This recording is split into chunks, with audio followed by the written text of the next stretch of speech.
Bismillahirrahmanirrahim.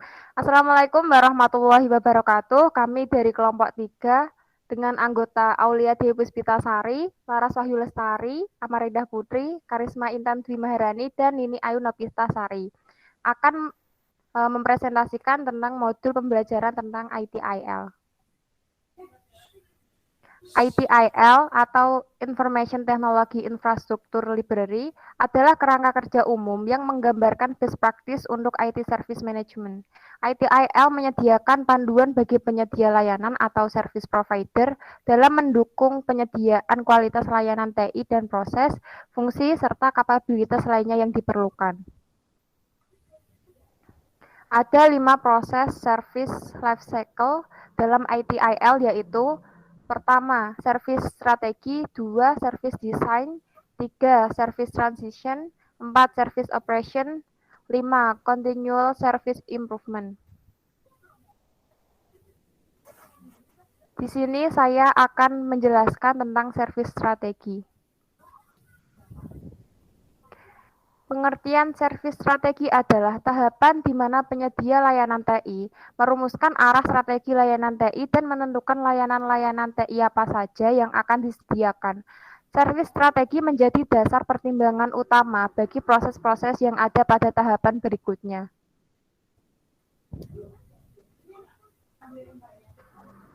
Cakupan servis strategi. Pertama yaitu layanan apa harus ditawarkan.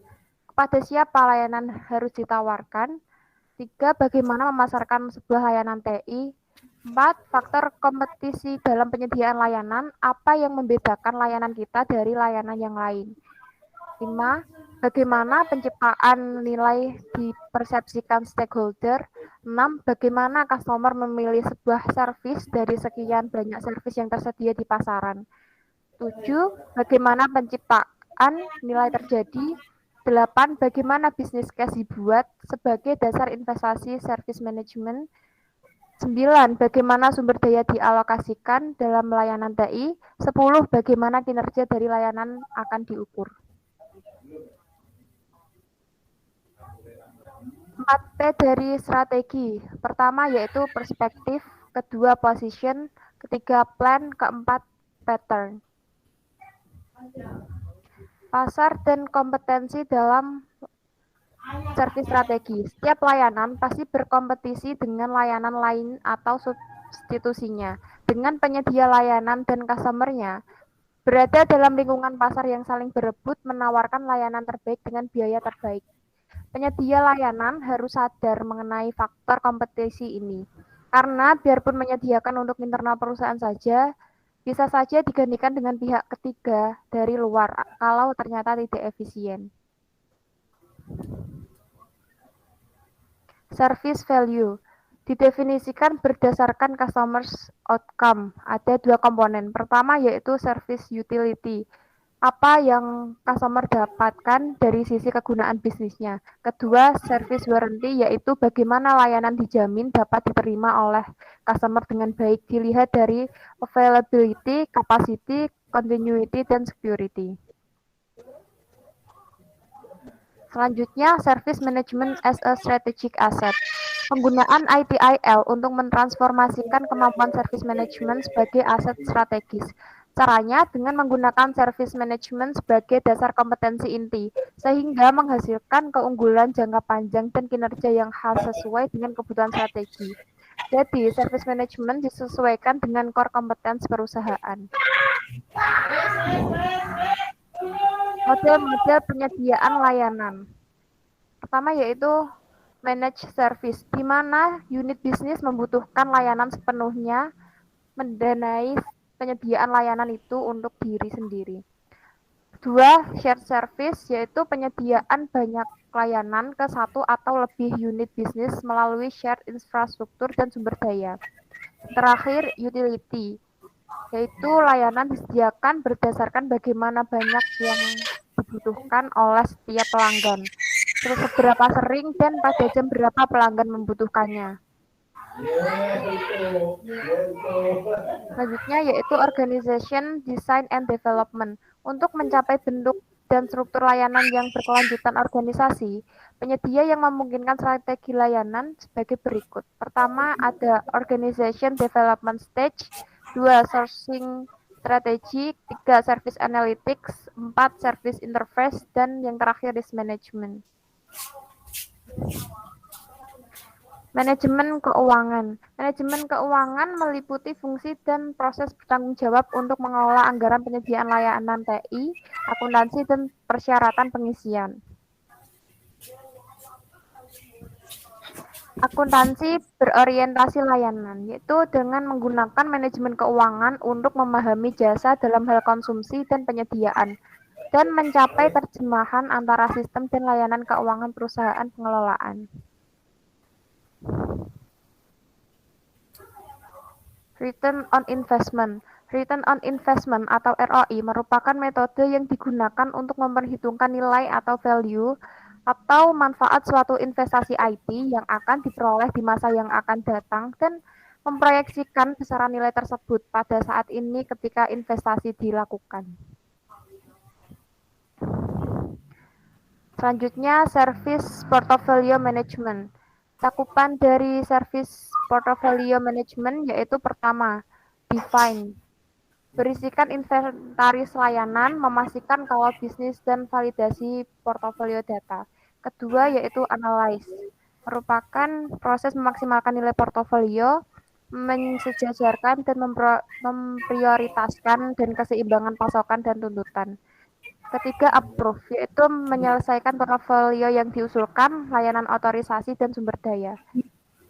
Yang keempat, charter, yaitu menyampaikan keputusan, mengalokasikan sumber daya, dan layanan sewa.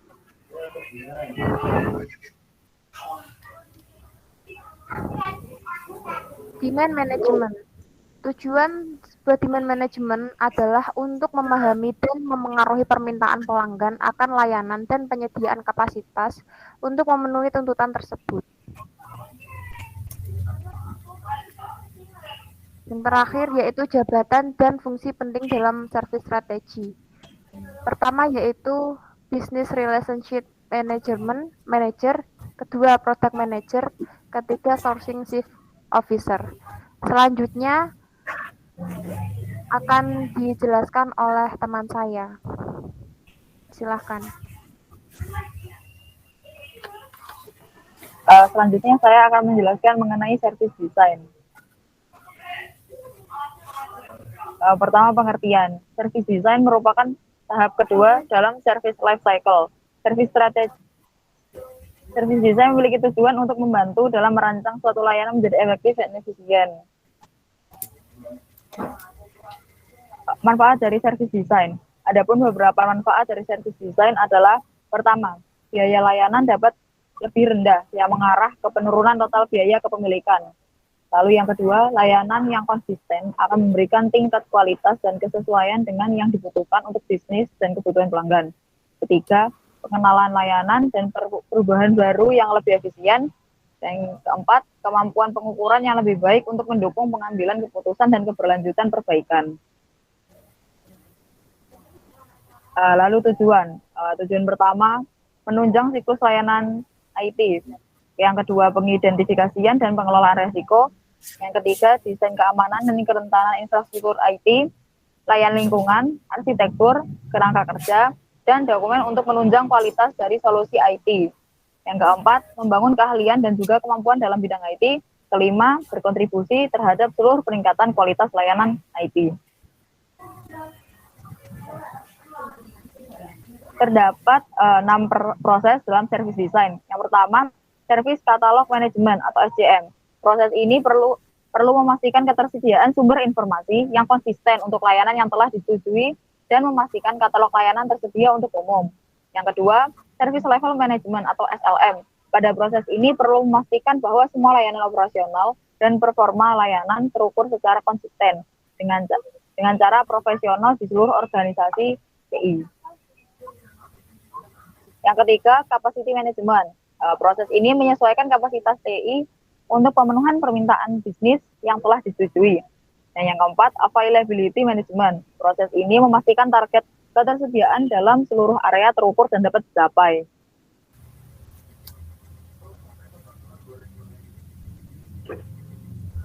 Yang kelima, yaitu IT Service Continuity Management.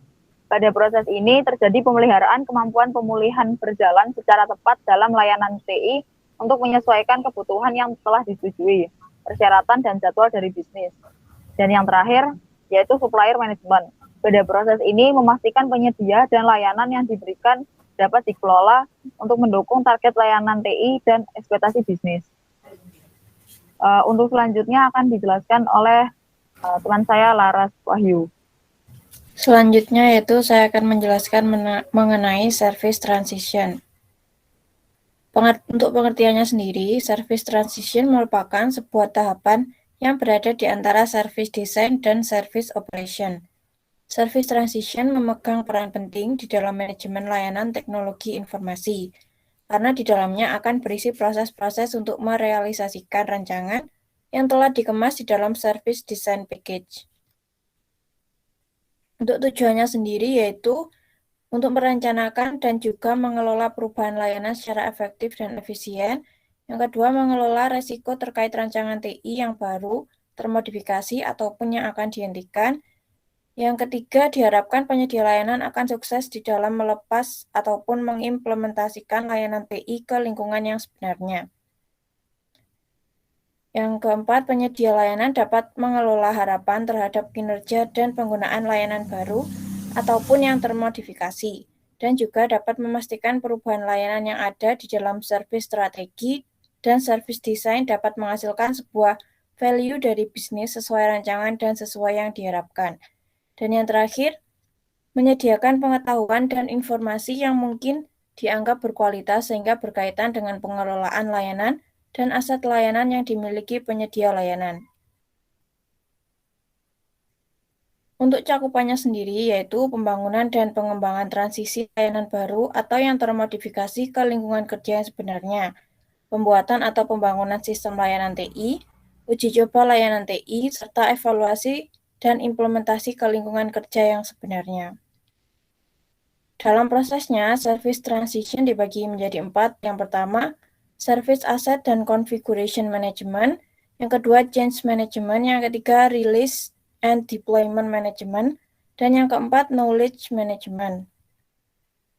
Yang pertama yaitu service asset and configuration management, yaitu sebuah proses yang mengelola informasi tentang configuration item dan hubungan antara configuration item yang dibutuhkan untuk penyediaan sebuah layanan TI. Tujuannya yaitu mengidentifikasi aset-aset layanan, memastikan data aset dan konfigurasi dari CI hanya bisa dirubah oleh staf yang berwenang, melakukan monitor status dari tiap konfigurasi item sehingga jika terjadi perubahan akan selalu tercatat, dan melakukan verifikasi melalui audit ataupun review untuk memastikan data yang tersimpan selalu akurat. Konsep yang akan dibahas yaitu configuration item, baseline, varian, yang kedua tipe-tipe configuration item, dan yang terakhir configuration management system. Ini merupakan configuration item, baseline, dan varian. Configuration item adalah komponen atau aset layanan yang perlu untuk dikelola dalam rangka penyediaan layanan TI. Baseline adalah standar konfigurasi dari sebuah aset TI yang telah disetujui secara formal, dan varian merupakan saat ada sedikit perbedaan pada saat baseline tersebut dirubah. Tipe-tipe configuration item yaitu ada service life cycle configuration items, service configuration items, organization configuration items, internal configuration items, dan external configuration items. Ini ada configuration management system, yaitu merupakan sebuah software untuk mengakses dan menghubungkan data-data dari configuration item yang telah tersimpan di dalam configuration database. 5 aktivitas utama dalam SACM yaitu yang pertama planning, identification, status accounting, control, dan verification and reporting. Yang kedua ada change management, yaitu proses untuk mengontrol siklus hidup perubahan dalam layanan TI, sehingga penyedia layanan dapat memastikan bahwa perubahan yang ada membawa keuntungan bagi bisnis organisasi dengan menekan segala kemungkinan gangguan yang mungkin muncul dalam layanan TI secara maksimal. Change atau perubahan mencakup banyak hal, yaitu adanya penambahan, adanya modification, adanya penghilangan atau penghapusan, remove dari configuration item yang ada. Kategori dalam change atau perubahan yaitu ada standard change, emergency change, dan normal change. Yang ketiga ada release and deployment management, yaitu proses di dalam perencanaan penjadwalan dan mengontrol produk yang akan dirilis untuk kemudian diuji dan diimplementasikan di lingkungan layanan yang sebenarnya. Untuk memastikan komponen dari produk yang dirilis sudah benar dan sukses diterapkan di proses bisnis dan lingkungan yang sebenarnya. Tujuannya yaitu untuk menjaga integritas sistem layanan yang sudah ada sebelumnya serta memastikan produk atau komponen sudah tepat untuk rilis. Dan yang terakhir ada knowledge management, yaitu proses untuk mengumpulkan, menganalisis, melakukan penyimpanan, penyebarluasan dari pengetahuan dan informasi yang ada di dalam organisasi yang digunakan untuk meningkatkan efisiensi dengan menghindari kasus yang pernah terjadi. Untuk tujuannya sendiri yaitu dapat berbagi pendapat, ide, pengalaman, dan informasi terkait semua aktivitas di tahapan siklus layanan TI. Lalu memastikan bahwa informasi tersebut dapat dengan mudah diakses di tempat dan waktu yang tepat untuk mendukung pengambilan keputusan. Yang ketiga yaitu meningkatkan efisiensi organisasi dalam mempelajari kembali pengetahuan yang sebelumnya telah diketahui. Nah, selanjutnya service operation akan dijelaskan oleh rekan saya, Dewi. Ya, kemudian ada service operation, di mana service operation adalah modul keempat dalam framework ITIL, setelah service strategi, service design, dan service transition. Modul ini menjadi modul penanda bahwa layanan yang baru dibuat atau dimodifikasi sudah berjalan atau diluncurkan di lingkungan bisnis. Tujuan service operation, satu adalah pengoperasian layanan TI, dua adalah pengelolaan teknologi pendukung layanan TI. 9 proses dalam service operation adalah 1. Event management, 2. Problem management, 3. Incident management, 4. Requirement fulfillment, 5. Access management, 6. Service desk yang merupakan function, 7. Ada technical management yang merupakan function, 8. IT operation management juga merupakan function, dan 9. Ada application management yang juga merupakan function. Di mana event management merupakan aktivitas yang terdapat pada event management adalah 1. Recording and filter event, 2. Kemudian ada prioritizing of events, kemudian ada exception management, kemudian jenis-jenis event adalah informasi, kemudian warning atau peringatan, kemudian adalah exception atau ketidakwajaran. Yang kedua adalah problem management.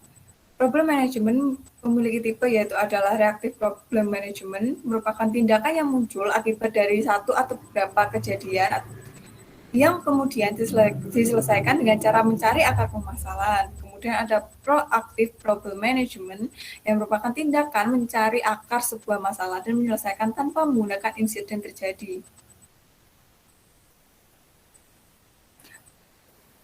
Kemudian ada 3 adalah aktivitas yang ada pada incident management adalah 1. Identifikasi insiden dan logging, kemudian kategorisasi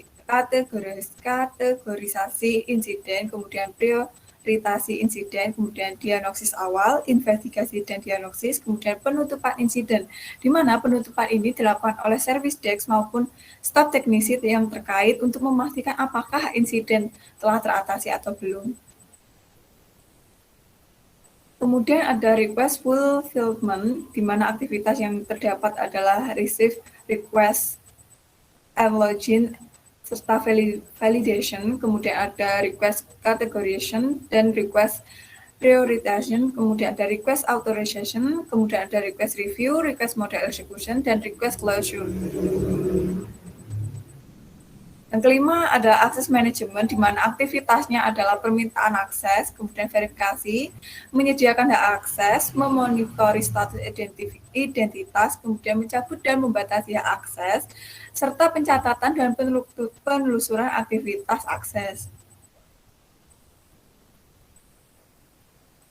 Yang keenam merupakan service desk yang merupakan fungsi di mana Model dalam service desk itu ada 1 central service desk, 2 local or distribusi local service desk, kemudian ada 3 virtual service desk, yang keempat ada follow the sun model, kelima ada specialist service desk.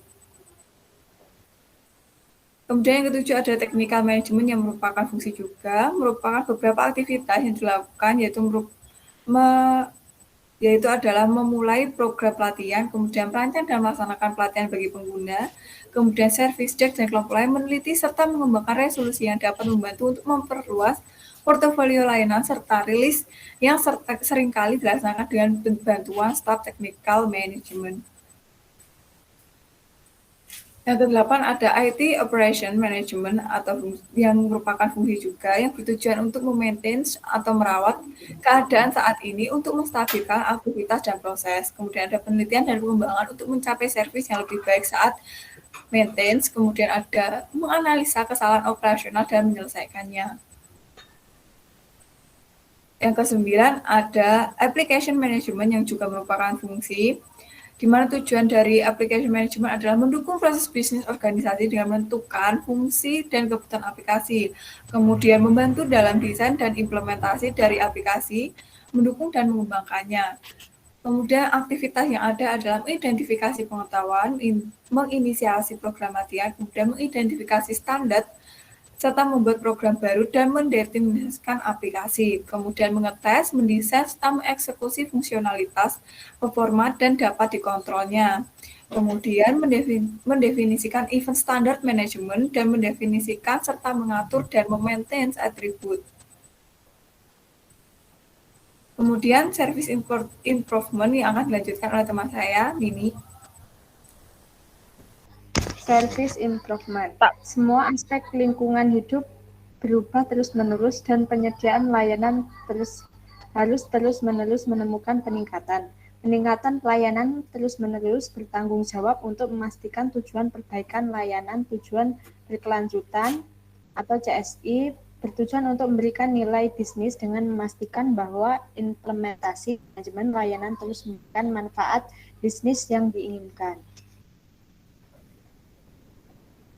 Sasaran CSI atau Service Improvement memiliki tujuan berikut. 1. Untuk mengkaji, menganalisis, dan membuat rekomendasi di mana perbaikan bisa dilakukan pada setiap titik di seluruh siklus hidup. Yang kedua, untuk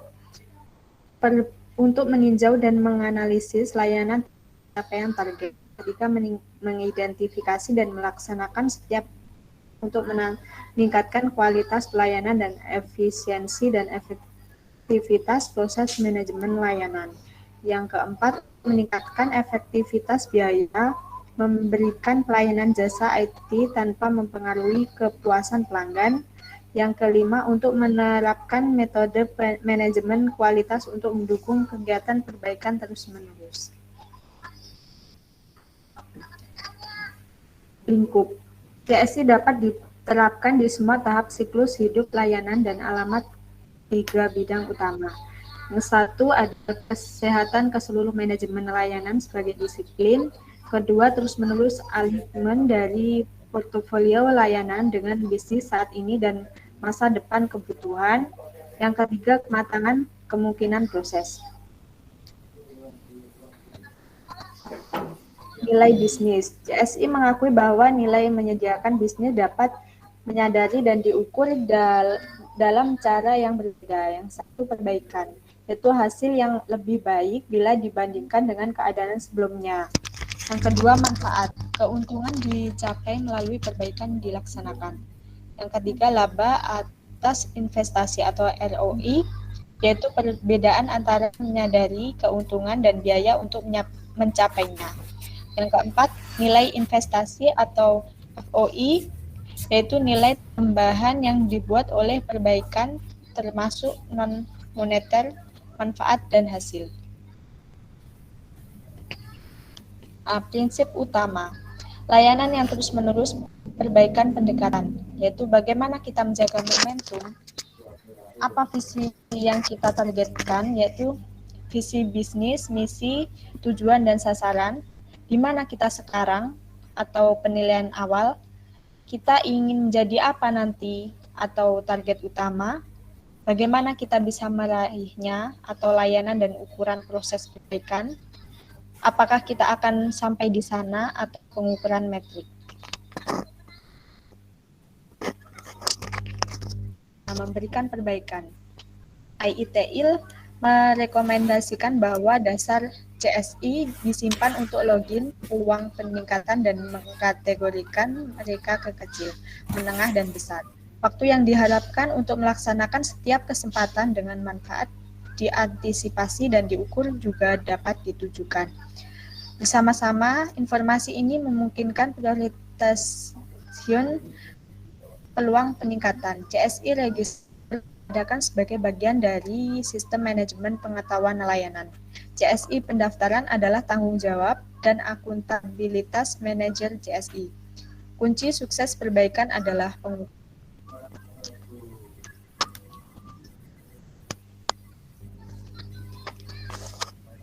Nah, demikianlah hasil presentasi dari kelompok 3.